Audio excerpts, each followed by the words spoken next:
Hello, everybody, and welcome to the Tatiana Show. It has been far too long since the last show, but I was on a world tour, and I have to say it was really, really incredible.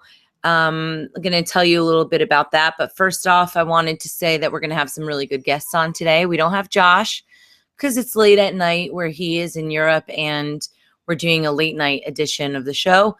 But we've got Jonathan Mohan and Jim Babb. We're going to be talking about all sorts of stuff. But in the meantime, I was just in Buenos Aires, which was wonderful. I was there for the LabBitConf. I call it my favorite conference of the year. It has some, competition with other conferences, but LabBitConf, it just wins hands down every time. This time it was in Buenos Aires. There were a lot of really great speakers, a really good vibe overall. We saw some live tango dancing. We even had some equestrian demonstrations of horses and, these little Argentinian boys with these big floppy hats. And it was out in the country. They have an asado there. Then I went on to Steamfest in Amsterdam, which I wasn't expecting to like Amsterdam as much as I did. I always thought it wasn't going to be so great, whatever. You could smoke weed there, big deal, but it's actually a beautiful city with gorgeous architecture, a really great vibe, beautiful people. And overall, the Steamfest crew was really great. I'll be doing some podcasts and maybe blog posts rather about different parts of the trip and stuff like that. Then I was in London. I went to the CoinScrum event, which was really great. I like the CoinScrum guys. I thought it was going to be stiff because it was Banky Town, which is what I think of London, but it was really interesting. And I heard about EtherCamp, which was another project where people are doing basically hackathons remotely instead of all having to travel and somewhere and it being very expensive for people, which will allow people from around the world to do that. So I'll be talking with Roman. He'll be coming on the show at some point.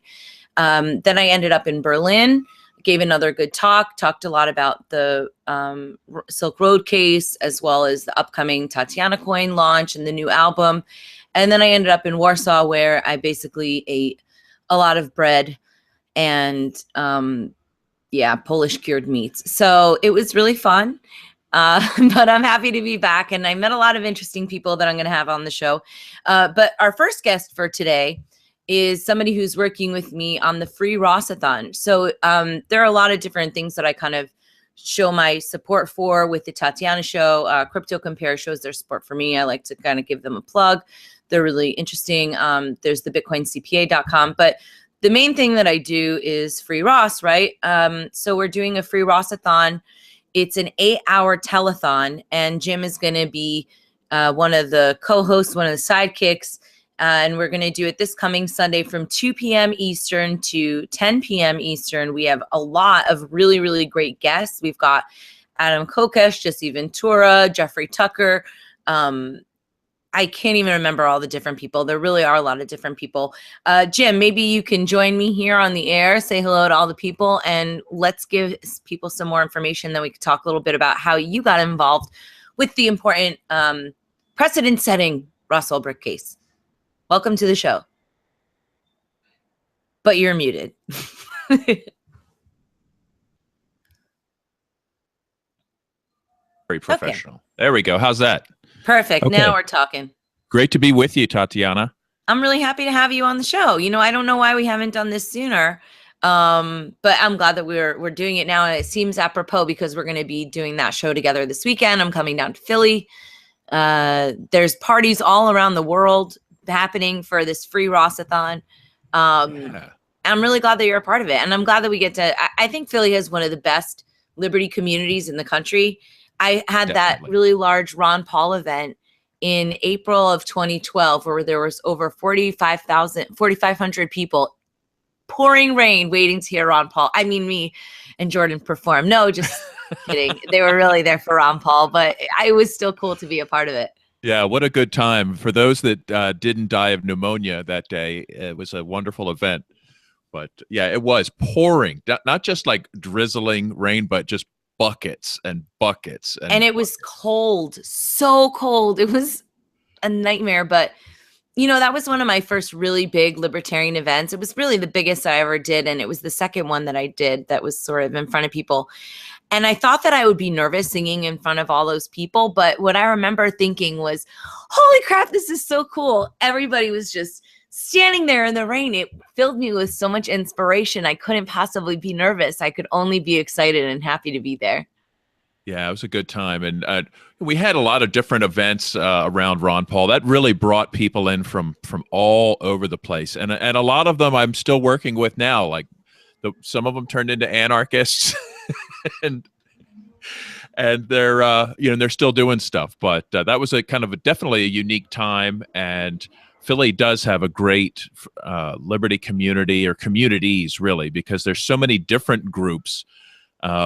And I still come across like, oh, here's a like Liberty on the Rocks, libertarians meeting in bars. And I didn't even know about that. It's like two of my favorite things. But so there's like all kinds of different communities that overlap in different ways. And it is a great place to be. So, yeah, so I'm glad that the Free Ross-A-Thon headquarters is going to be in Media, Pennsylvania. Now, if you recall, you were probably on Mike Salvi's World show at some point, right? Yeah, but remotely, never in person. Okay, well that was where the show is based, and that's how I got to be familiar with this great studio, Laughcast Studios. So Chris Scamufa, he's going to hook us up, and it's going to make sure that everybody there looks and sounds good, and we don't have to worry about the live streaming and the and the cameras and the lighting and the microphones. So that's going to be great. I'm really glad you guys are coming into media. So. Oh, I didn't know that we don't need lighting. I want to kind of step up the game at the Tatiana show. So I bought some lighting today. I bit the bullet and I got what I consider to be more than I could afford, but still just something that would last me a little bit longer. So I was going to test it out on Sunday, but if you guys have lighting, I won't drag my stuff in. If you want to bring it, It couldn't hurt. Just so you can, in case you want to modify it. In fact, since you're going to be doing some songs live, right, in the studio. Yep. We might want to have you set up in like a different room or something. So having extra lighting couldn't hurt if you want to bring it. Yes, that could be cool. We could have it be very moody, very Johnny Cash. Yeah, like strobe lights and stuff. Well, I was thinking more, deep shadows, sort of like Adele, but less depressing, but just as dramatic. Okay. Yes. All right. It's going to be good. And Terry Clark, who is the master of ceremonies for this thing, has been so much fun to work with. And I know that you've worked with him before, but this is my first time to get to. He's turning me on to all these cool video collaboration tools, and he's been really fun to work with. And so it's overall such a great crew. Wouldn't you agree? Absolutely. Well, today we're implementing Tokenly in order to help us with the prizes, and that's been a little tricky.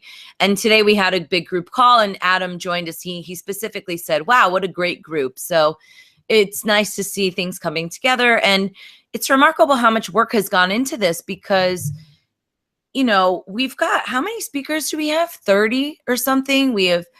It's a lot. Yeah, we've got a ton of different people. I'm going to look it up here so we could tell people exactly who's going to be a part of this. I know my good friend Bob Murphy is going to be talking about some stuff. Tom Woods, he's kind enough to join us. But there's a whole bunch of other people. Julia Taransky is going to be joining us. Alex Winter of the Deep Web. Doug Casey. Yes, Doug Casey, Brian Doherty from Reason. We may have a InfoWars representative. David Knight, I think, will be coming. Derek J., Derek Brose, Daryl Perry, Cody Wilson, Cliff Maloney from Young Americans for Liberty, Carla Garricky from the Free State Project, of course, and, overall Queen of New Hampshire. Angela Keaton from Anti-War. We have Ernie Hancock, who's been a huge supporter. Gary Lee from Zcoin. I'm just reading all these people because I want to blow everybody's mind and really titillate them.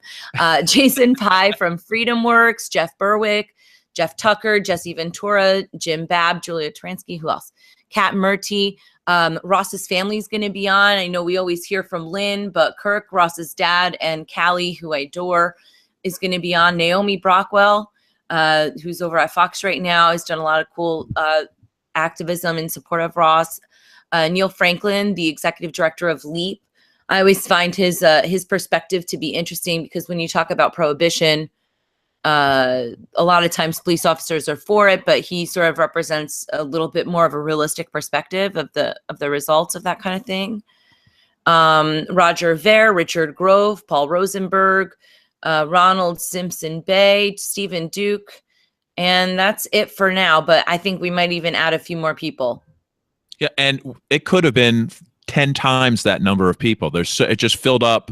I mean, there were so many people that I know Lynn wanted to have, and there's so many people that wanted to do it that it just, if we thought at first, it's like, oh, 8 hours of programming, that's going to be pretty hard to fill up. That sounds like a lot, right? Nope. I said 12 hours for the record, but I know that we have some technical limitations. I think you could only tape for 8 hours, and it gives us an excuse to do it again. But tell me, what got you involved with the Ross Ulbricht case, and tell me a little bit about your background in the libertarian movement to set it up a little bit. Well, I've been involved in different libertarian activities for, I don't know, I guess maybe 15 years or so. And I've, just kind of doing miscellaneous activism and media things for so long. You do a little bit of everything at some point. And the drug war has always been sort of a key issue for me. And it's a key reason to be involved, because I just find it to be, the consequences are so severe for so many people. It's to me, it's the greatest civil rights crisis since chattel slavery. It's just appalling, the damage that's being done to so many people's lives. And you start thinking like, well, what can we do? How do we fight this incredible injustice? And so that's when I kind of found like Libertarian Party people, and then through them found other libertarian organizations, and I started learning more and more. And so I'm always looking for, what can we do to actually make a difference? And then I'd learned about jury nullification. I'd heard about it, and I met Julian Heiklund, Professor Julian Heiklund, the legend, some years ago, and he wanted volunteers to do some pamphleting in front of a courthouse in Philly. And I was like, definitely, I'm totally in for that. Wait, why is he a legend for people that don't know, like me? Well, Professor Heiklund was University of Pennsylvania professor, and he became famous for smoking weed on the quad and doing these public smoking demonstrations. And this is going way back. And eventually the local cops, he wouldn't even inhale. He didn't even want to smoke pot. He would just stand there and hold the joint until somebody arrested him.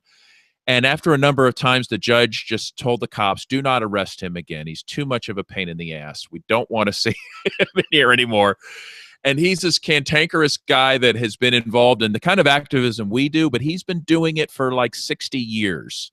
He was from the 60s on through civil rights. He's been so hardcore for so long. And so, hey, I get a chance to do some pamphleting with him. Hell yeah. So he kind of got me hooked on it. And basically we hand out pamphlets in front of a courthouse reminding anybody that if they get jury duty, they can just say not guilty if the law is unjust or if it's been misapplied.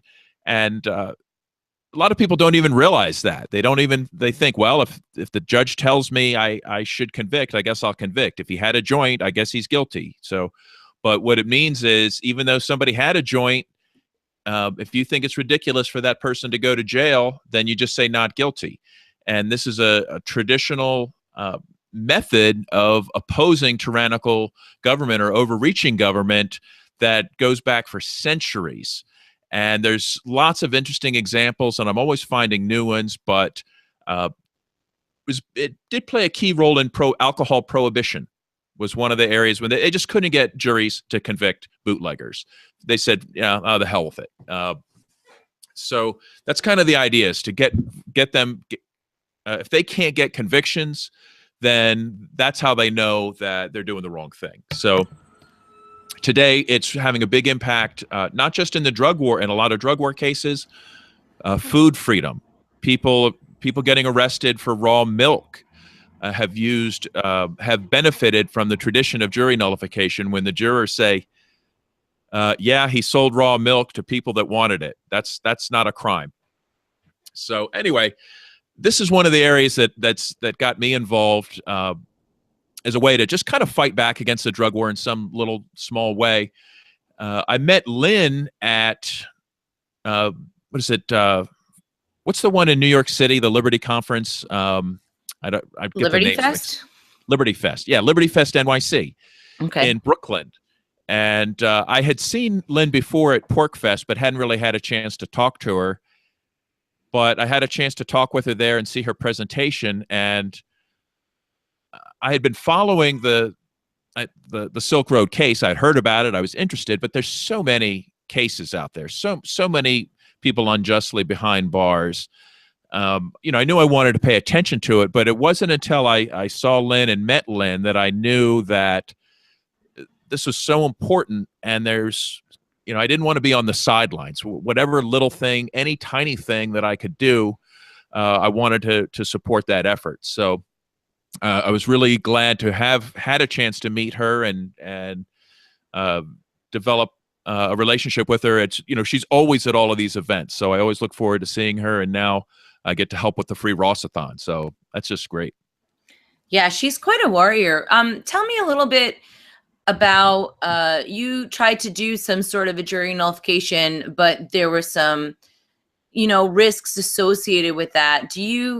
Why is that such a risky thing? You know, whenever I hear about jury nullification, it's been explained to me as the last protection. If all of the other checks and balances have gone unfulfilled, there's always jury nullification as the most important right that people have to prevent from a tyrannical government. So why isn't this being taught, besides the obvious answer of it makes it very, you know, difficult for the state to, you know, the state wants to put in whatever laws it wants because it wants to get more money out of people. So aside from the really obvious bad reason, is there an actual reason as to why they don't tell people about their rights with jury nullification? Because they seem to block that. There have been people that are not allowed to hand out pamphlets in front of courthouses. So why does that happen? Well, I would say most of the time it's perfectly fine. Nobody's going to harass you. I've handed out pamphlets at least a dozen different courthouses or more, and sometimes they're confused the first time. They're not used to just people being out there passing out stuff on their little fiefdom. So sometimes there's a little bit of a breaking in period, and sometimes there's been situations where they are very upset about people being out there, and they do take drastic actions, but they don't have the right to do that, do they? Well, that's you know, they have a right, the right to do whatever they can get away with. One of the most egregious cases was Judge Belvin Perry in Orlando, who Mark Schmitter was passing out pamphlets there, and Belvin Perry said he issued an order that said there will be no pamphleting, not just anywhere near the courthouse, but surrounding the streets near the courthouse. He just extended his power, looked out his window, and decreed that there shall be no pamphleting as far as he could see. And so people like Julian Heichland, he was like, okay, I'm there. How soon can I get there to go pamphlet? And Julian and Mark Schmitter continued to pamphlet until eventually they were arrested. Belvin Perry had them arrested, and so first Belvin Perry made up this law about no pamphleting. Then he used his people to have them captured. Then he judged them, found them to be guilty, issued them a sentence all by himself. So the judge is like, he was just like a one-man show in this whole operation. Julian Heichland left the country and went to Israel for a while. He did not go to jail for that, but Mark Schmitter did go to jail for at least, I think, 150 days. I mean, for pamphleting. But this is an extreme case, and this is also a case when they were told not to do it, and that's exactly why they needed to do it more. And it is a safe activity for people that you don't have to have these kind of confrontations. It's easy to just say, hey, if they come out and tell you to go away, go away. I've had situations where, for instance, Bucks County, I had heard that some friends of mine were being chased away, Bucks County, Pennsylvania, and I'm like, what? And so I went with another friend of mine and just kind of expecting some resistance. So that's kind of why, we were there, and we were make sure we were ready, and we knew exactly what our rights were, what their rules were, what the laws were, and we were able to just hold our ground. And they brought the police in. They tried to chase us away. We just kind of stood there and we waited, and then until the police instructed the court security that they needed to leave us alone. And then that courthouse was broken in for good. But I had another situation, Ocean County, New Jersey, where I was by myself because I was going to meet some people, but they didn't show up or something happened. But anyway, they said, okay, you're going to stop, and if you continue, you're definitely going to be arrested. And so I could have pushed it, but since I didn't have any backup, and I was in New Jersey, I retreated to fight that one another day. So there's different levels of resistance, but typically once they know it's okay for you to be there, they're fine.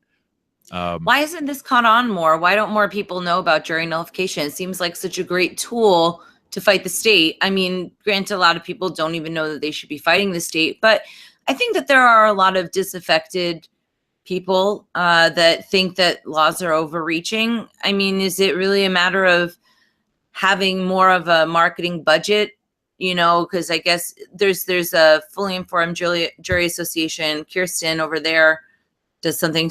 Are you with that organization, or is it a separate one that does similar things? I'm not affiliated with them at all, but some things that I've tried to do to get a bigger exposure. There's really only so many people you can reach with pamphleting. It's very retail. I'd love to do more wholesale marketing on the concepts. We've had some luck doing some billboard campaigns. Started in DC in 2013 in the DC Metro. We put some billboards in the subway stations at Judiciary Square and like the next station down that were they got a great reaction because some prosecutor saw them in the train station. And he asked the judge, like, wait a minute, what about these billboards? What about jurors might have seen them. What are you going to do about that? Well, the Washington Post reporter was covering one of these trials and here's this conversation, talk about billboards. What are you talking about? Billboards. He goes and looks at the billboards. Now my billboards are on the front page of the Washington Post. Okay, so it's like multiply the impact. And the cool thing is those were all crowd fundraised. It must, maybe 20 or 30 people chipped in the money for a few $1,000s to make that possible. So it worked out great. It was, it came together, and then when people see, oh, Washington Post reported on it, oh, I guess it's a topic to report on, and then it generated a whole little, kind of mini avalanche of media coverage. So. That was a pretty successful project to generate interest. We tried something similar in Manhattan around, and just coincidentally, around the same time of the Ross Ulbricht trial, just as a coincidence. That's wild. I can't believe that happened. Yeah, it was just happened, randomly came together like that. But and we had some kiosk signs around, but it's really hard to get noticed in Manhattan, as you know. It's just there's so much city and so many people and so many surfaces. The pamphleting operation at that time was we pamphleted the first day of Ross's trial, and then they kind of had a fit inside about that. They basically threatened. There's nothing they could do to threaten us. This courthouse. 500 Pearl Street in Manhattan, Julian Heiklin had broken them in already. He had gotten arrested multiple times pamphleting up there at that very courthouse. And in fact, they had this courthouse is so horrible. They had actually made up jury tampering charges for him to say that he had tampered with a juror.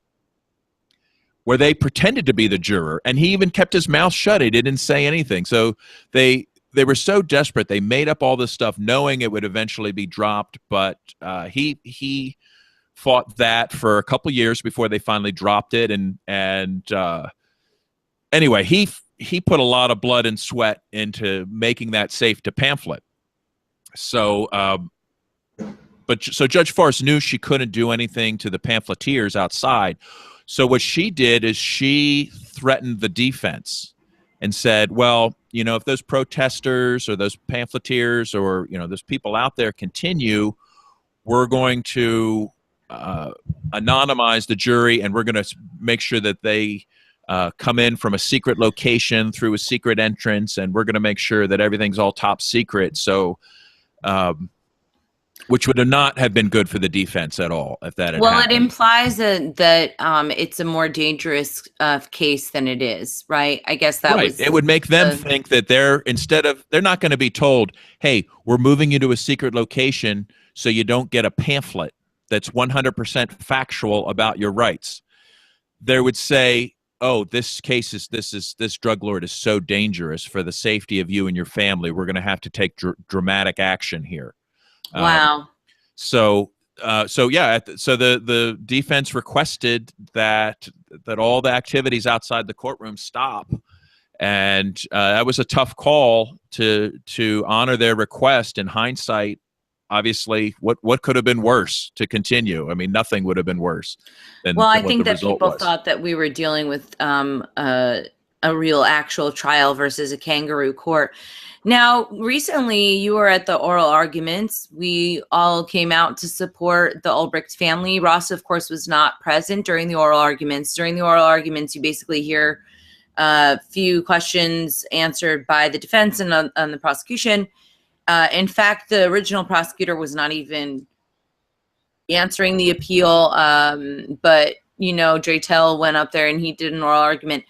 The problem with seeing that is that it's very difficult, from what I understand and from what I've experienced, to tell which direction things are going, because, you know, sometimes you can tell from the way that they're leading the questions, the feeling of the appeal board.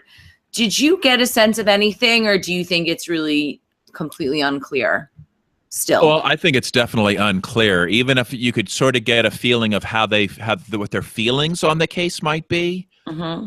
I don't really know what goes on behind the scenes, but I feel like when it comes time for them to make their decision, they're sort of going to be getting marching orders from, maybe it's not like somebody calls them and tells them what they're going to do, but they know that their interests lie with the establishment at some point. And I would be really surprised if they don't support the establishment and continue. But hey, weird things happen. And I'd love to be completely wrong, but that's why I believe that the Free Ross-A-Thon is going to demonstrate support. So when these people are deciding whether Ross is going to get a new trial or not, they need to know, like, that there's going to be a consequence in public, and that it could be in their interests to serve justice and not just obey whatever Chuck Schumer, thinks they should do. I was disappointed to see that he was reelected. So, he's a scumbag, and I think everybody knows that. But I guess he's minority leader now. I guess they always promote the worst. So, wow, I didn't know that. That's terrible news. Well, I have a hard time not wishing him badly. Yeah, I'm imagining all sorts of flesh-eating diseases, but we don't need all that. Maybe he'll have a change of heart and. Well, what we need is for him to feel a little bit of his own political pressure. Okay, and the whole power structure needs to see that this isn't going away. This isn't going to be swept under the rug. It's not just one life you crushed and moved on. That they're going to have to deal with this until there's some kind of resolution, and that we're not giving up. Yeah, I definitely think that it seems that the Ross case, thankfully, is not going away. People are not forgetting about it. People are continuing to spread the word. People continue to be touched by not only his story, but Lynn's experience as well. And I think that that's really great that we're going to be able to do that. I want to ask you what you think about our, what is the political climate going to be like with Trump? But, before we worry together, because I think that there's, of course, some concerns and then some, very, very small glimmers of hope. I actually wanted to bring on our next guest, and maybe you could stay with us and talk. Jonathan Mohan is a really good friend of mine from the Bitcoin space. He also has his libertarian passion fueling his fire. And he had this really interesting take on Trump, saying that Trump would be really good for Bitcoin. So let's see what Jonathan has to say, and then we'll see what the implications are of the upcoming Trump presidency on the Ross case and overall our fates. Are we doomed? Is World War III on its way? Jonathan Mohan, what do you think? Well, I think nothing spreads the truth like hyperbole. So I actually say that Donald Trump is the most important thing that could have happened to Bitcoin. So you can quote me on that. Is he Satoshi? No. But it's really important to understand that Bitcoin's in its formative years. Now, up until this point, basically what has happened is the idea proved itself. It works. It's here. That's great. And something that I know you have experienced and a number of people have experienced is how the passion and the desire to change the world from the average person who uses Bitcoin isn't there as it was in 2012 or 2013. And that's because when you go mainstream, right? Like the people who adopt something for mainstream purposes aren't doing it by definition for ideological reasons. And as Bitcoin is deciding how it's going to scale, and what things it's going to compromise in order to get to that scale, what the community has as its values is going to very directly impact what Bitcoin becomes. So you kind of have two contingents of people, and that's what this block size debate was about. And it was, well, what do we want Bitcoin to be? What are the values that we're willing to compromise on in order to get different outcomes? So for instance, Bitcoin, the arguments have been, is, well, do we really want Bitcoin to be the most decentralized thing ever made? Do we really want it to be the most immutable thing ever made? Do we really want 21 million to be all there will ever be? And do we really want it to reach this value proposition of digital cash? Like, does it really need to be digital cash? Why do we need that? And as they're making these compromises, I would say that Bitcoin is unique because it's the only thing capable of actually achieving every single one of those value propositions. But when it comes time to looking at, well, what does the market, what do the users actually want? What does Bitcoin need to succeed? You're seeing talk more and more trend towards, well, let's compromise on one of these values. Let's compromise on two of these values. Let's compromise on three of these values. And now the only thing that's sacrosanct is the 21 million limit, and everything else seems sort of negotiable. If you look at MIT, when Peter Todd blew the whistle on chain anchors, that was a proposal to incentivize miners to process coins that are AML and KYC'd with a financial incentive. So for instance, Bitcoins that are on Coinbase, Bitcoins that are on Kraken are AML and KYC'd already. So what if you just said to every miner, we will give you a 10% bonus whenever you only mine coins that are AML and KYC'd. What that would do is mining is a very razor thin margined company. Well, not necessarily, but it's variable. But let's just say that if competitors getting 10% margins better than yours because they're compliant, then eventually that's going to make everyone need to go towards compliance. And then even more pernicious, if a multitude of people are getting that bonus from being compliant, and you're sort of taking the down market of not being compliant, you're now taking in, it's not an indiscriminate pool that you're settling the transactions that aren't compliant. So now they can say, well, what's wrong with that guy? Why is he marketing after the non-compliant coins? And if you looked at how in the Silk Road, when they applied transference of intent, where they said that Craigslist isn't illegal because the multitude of transactions on Craigslist are completely above board, but the Silk Road was constructed in such a way that a multitude of the transactions were not illicit, illegal, so we're going to transfer the criminal intent onto you. Well, they could do that to miners. If they're able to get 95% of the miners onto the AML and KYC coins, then any miner that services the non-AML and KYC coins, they could say, well, look, this is a multitude of narco-terrorist transactions. We're going to transfer that intent onto you because clearly you are knowingly servicing these transactions. It's not as if there's this indiscriminate fungibility that exists right now in Bitcoin.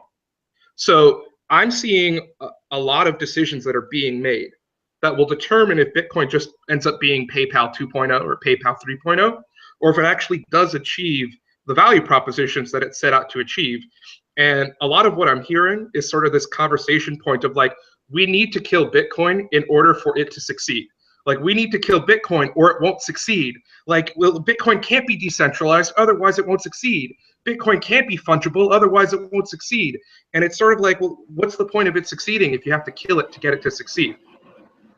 So when it comes to how that fits into Donald Trump getting elected, because I think that his presidency will specifically address this concern, is, well, what does success look like? Who are the target markets for Bitcoin? And one of the things that Donald Trump has marketed himself on, and it looks like he truly will go after, is the remittance market, specifically to Mexico.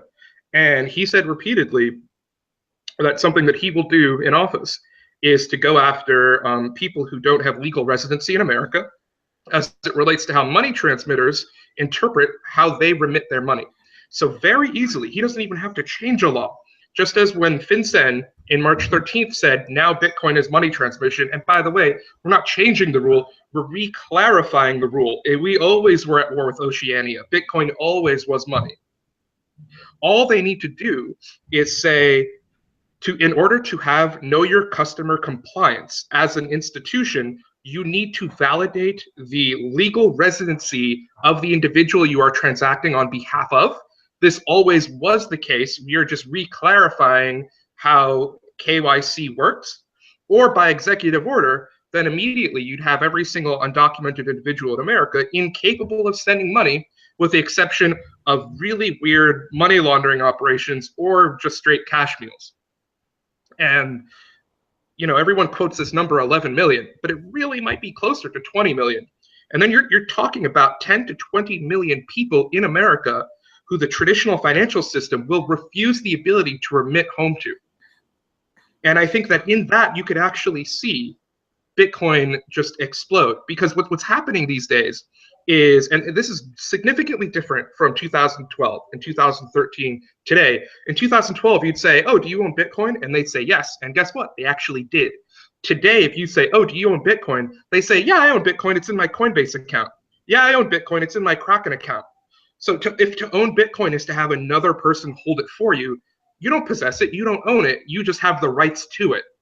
And what's happening is more and more, if the government were to say right now, we want a KYC and AML all of Bitcoin, it wouldn't surprise me if there were less than 10 or 20,000 people who are actually in custody of their own Bitcoin.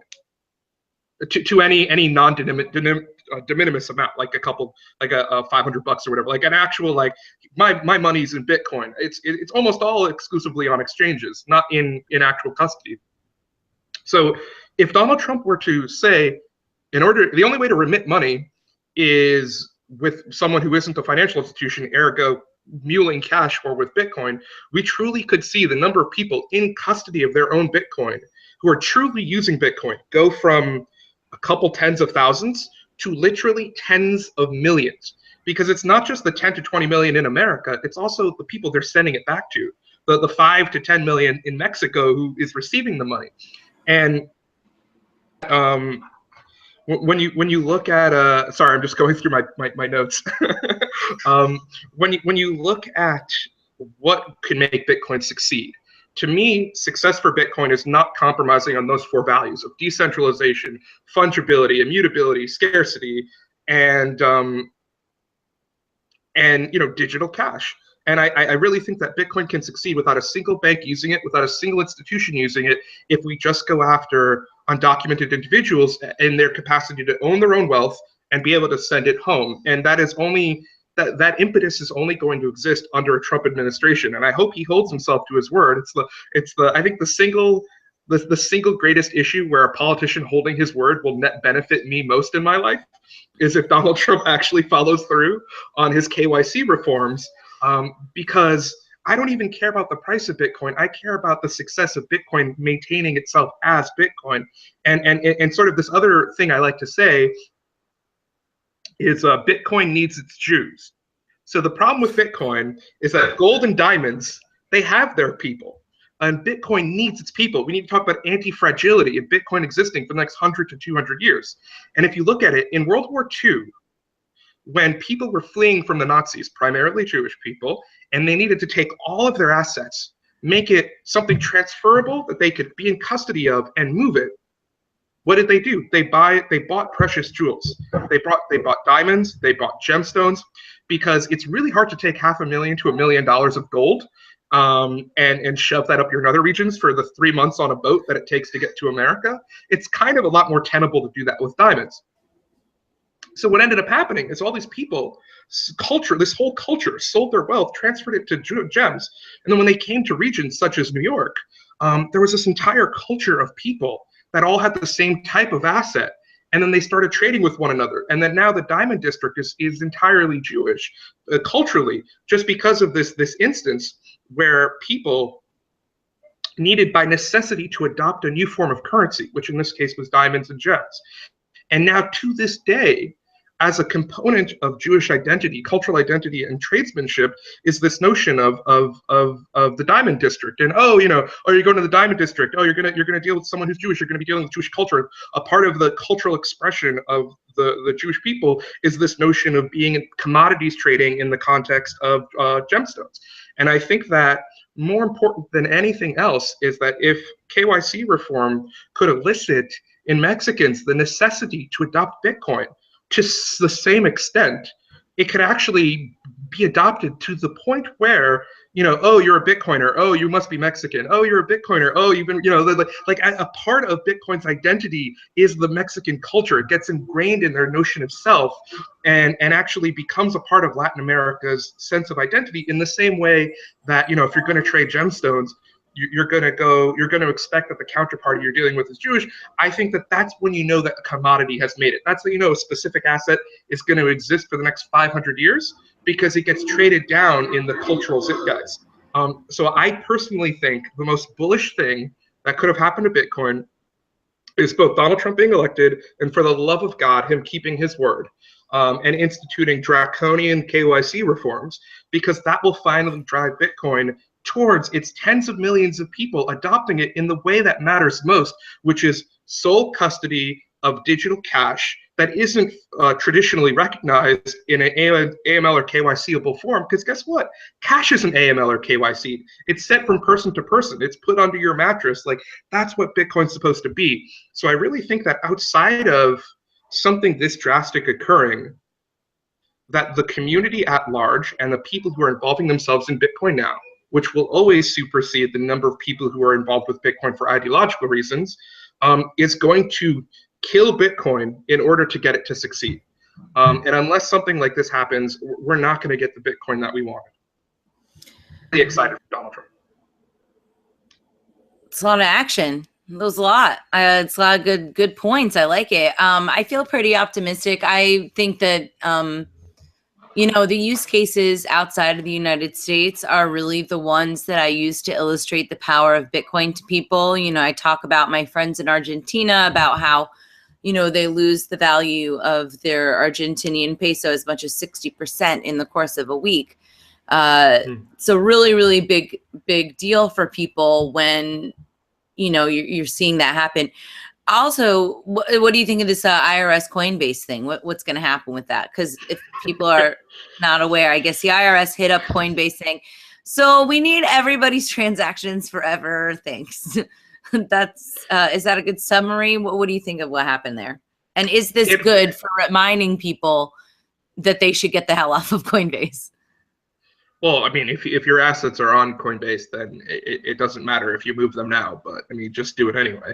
But I believe what occurred there was the IRS literally had two individuals say, I use Bitcoin in order to escape or try to countermand compliance with tax liabilities.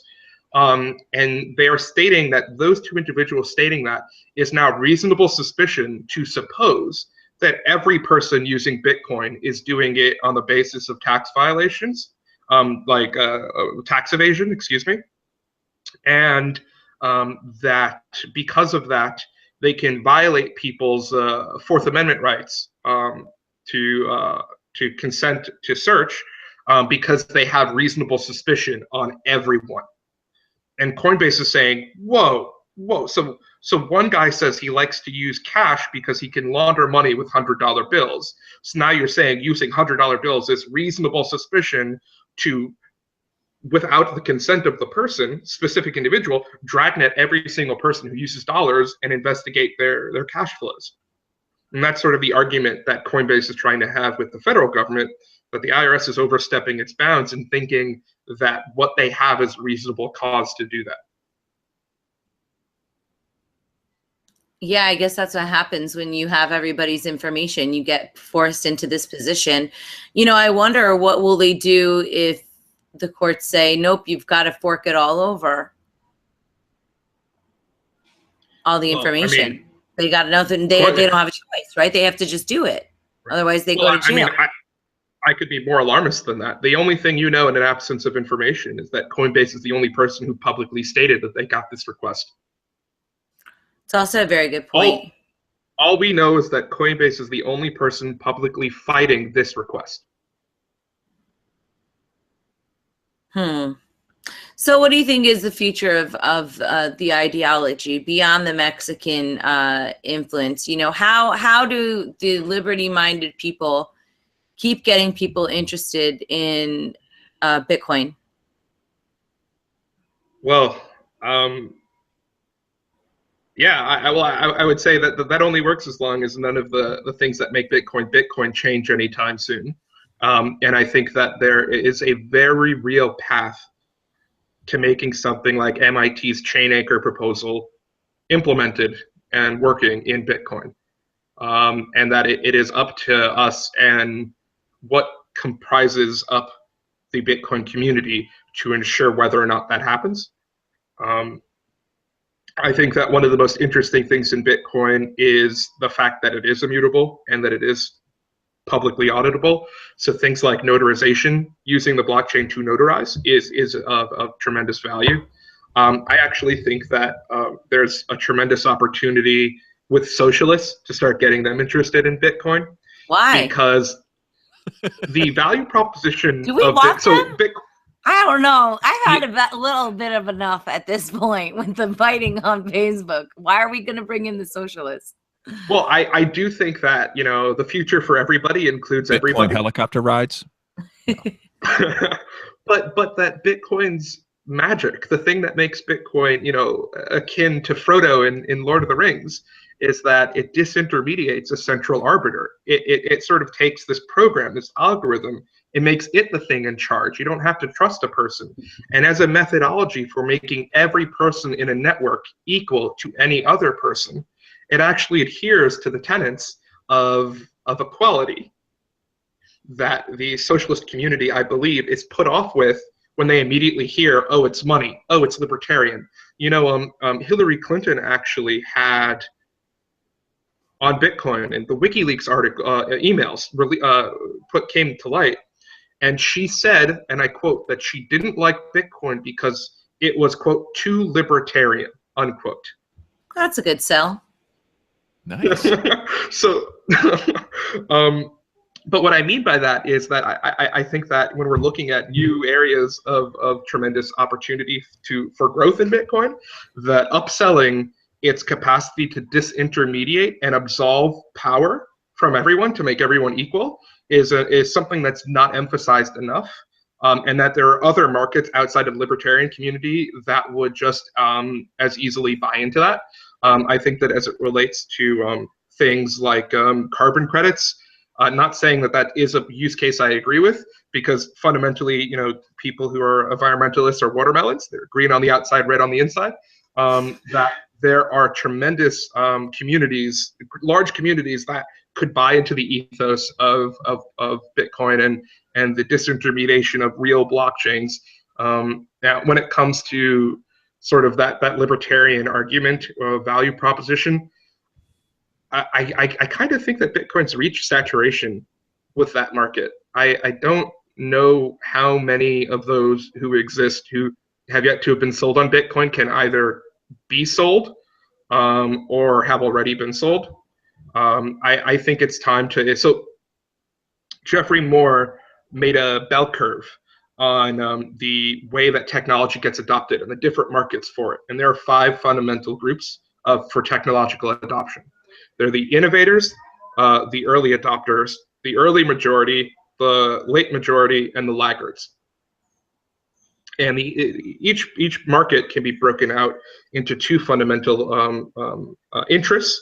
One is the agent of authority, or rather respect, that they have, and then the other is the value proposition that they respond to. And in the innovator camp, the agent of authority is intrinsic to the thing itself, and the value proposition is its potential to affect the world. So for people who adopted in Bitcoin very early, what I say by that is they looked at the merits of the technology itself and said, wow, this thing is valid, this is interesting, this will work. And then they looked at what got them involved was the desire to see it change the world. Early adopters as a market say, I want to be on top of what's up and coming.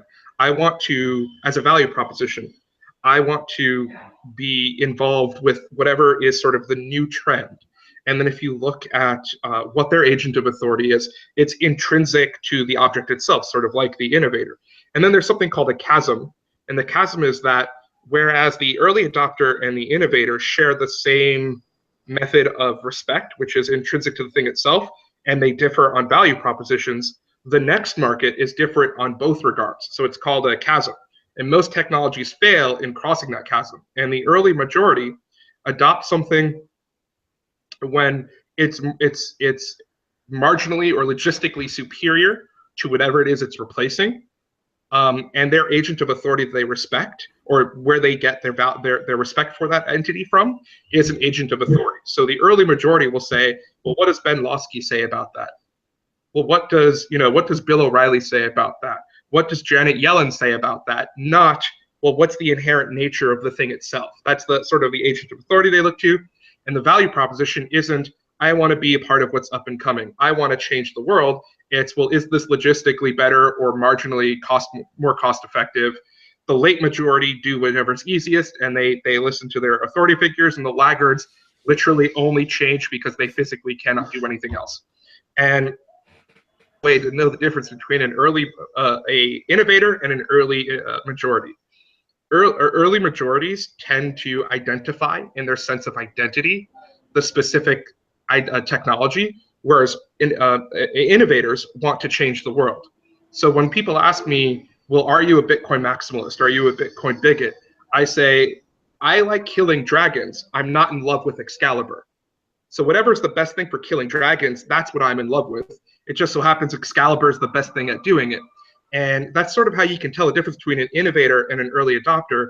Is early adopters tend to differentiate themselves in that they don't maximize for the actual consequence of changing the world.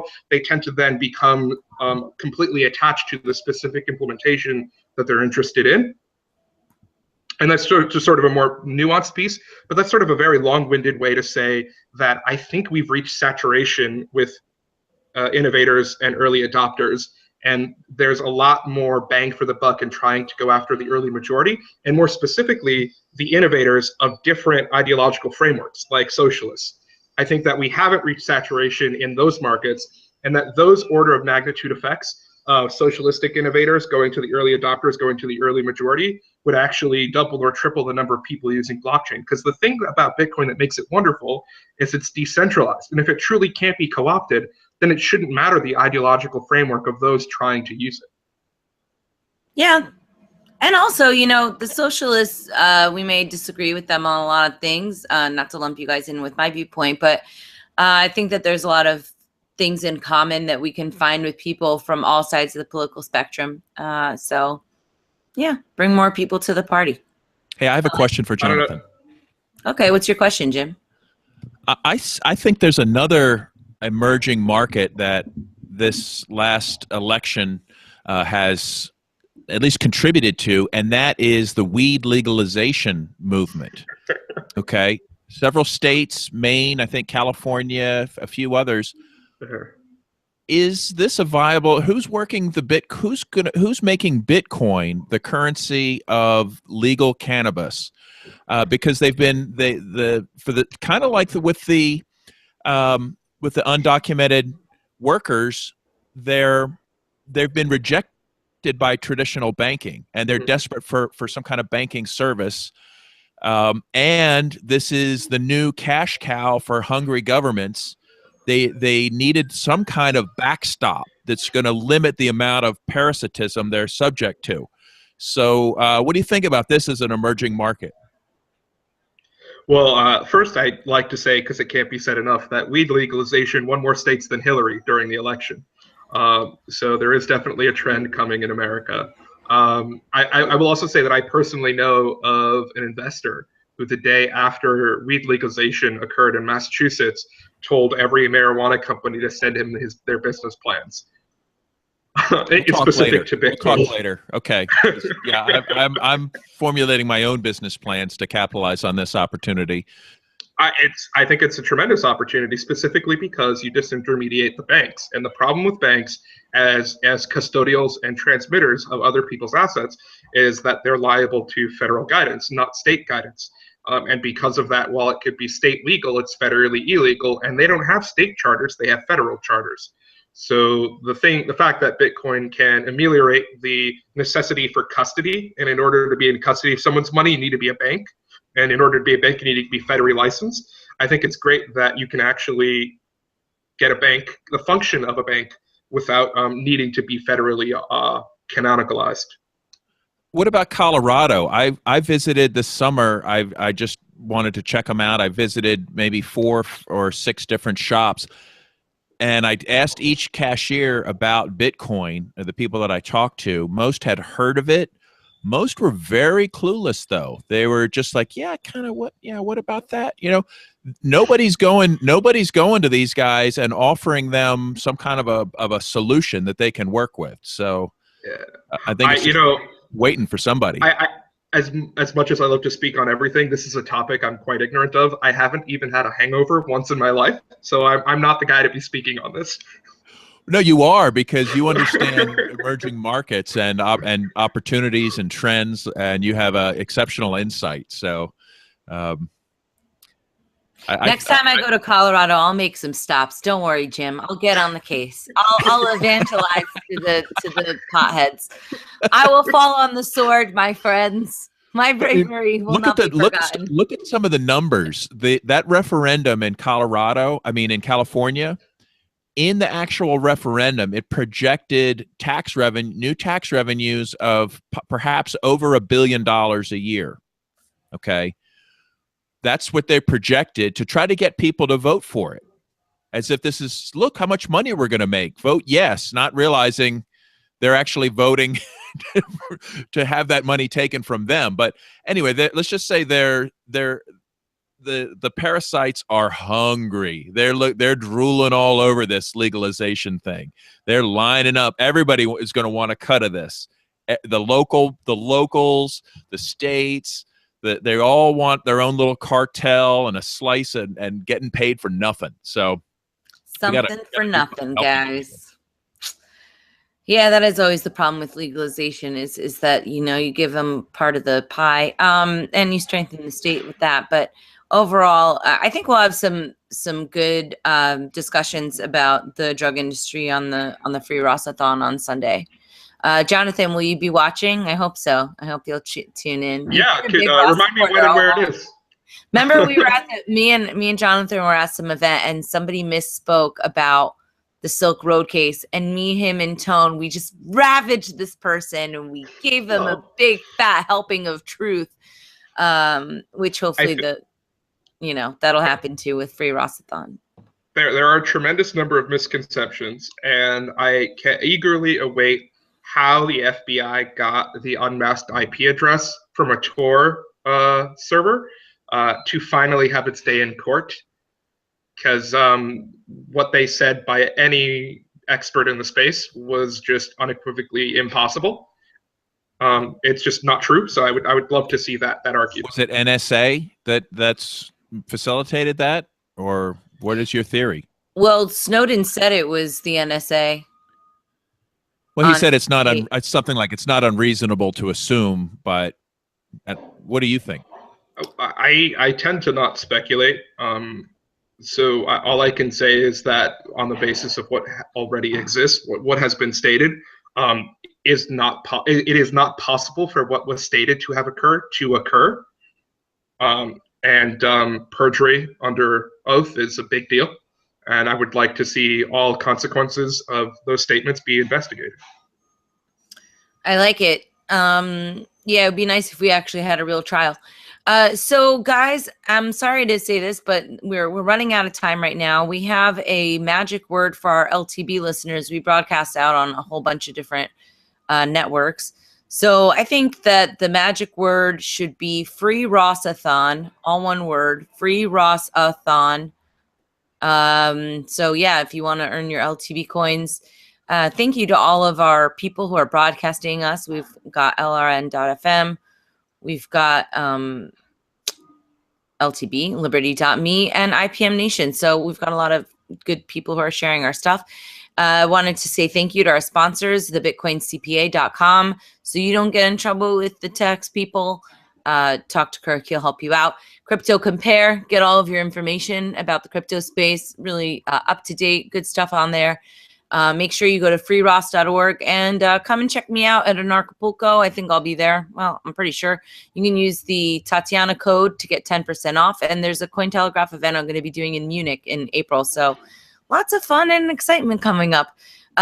Jonathan, where can people catch up with you? Jim, where can people catch up with you right as we're signing off if they want to find out more about your different endeavors?